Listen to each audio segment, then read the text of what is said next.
E nós vamos voltar a falar com Fernando Rideu, advogado criminalista, doutor e mestre em Direito pela PUC e professor de Direito Penal da Escola Paulista de Direito, sobre o atentado com tiros e granadas que o ex-deputado federal e aliado de Bolsonaro, Roberto Jefferson, fez contra agentes da Polícia Federal ontem no Rio de Janeiro.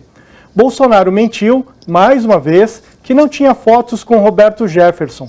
E tem fotos, tem vídeos, porque o ainda presidente da República mentiu? O que ele tenta esconder da população? E por falar em fake news e desinformação nas eleições de 2018, a Justiça reconheceu que houve disparo em massa e mentiras a rodo, mas que não daria mais tempo de fazer nada. Ao mesmo tempo, apontou que isso não aconteceria em 2022. E não está sendo assim.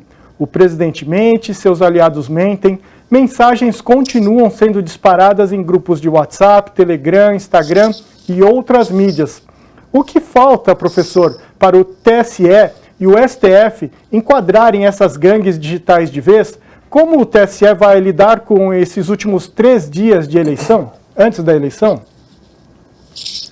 Ju, nós precisamos virar essa página da história, né? Nós precisamos virar essa página da história, nós precisamos resgatar a política como debate, como troca de ideias, de projetos, né?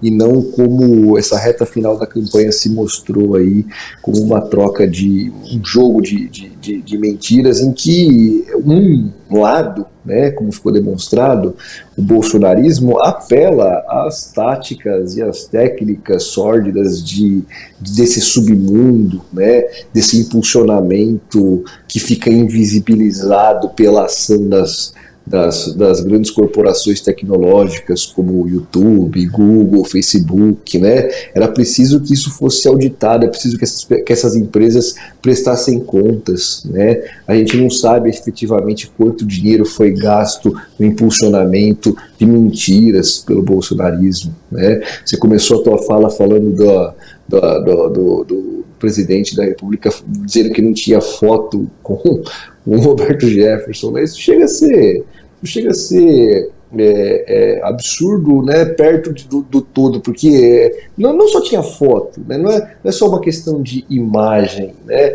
Roberto Jefferson é a própria materialização do discurso radical do Bolsonaro, né? Não existiria a atitude de Roberto Jefferson sem Bolsonaro, né? Sem os atos de Bolsonaro, sem as falas e os atos, né? Porque não é só o discurso, não é só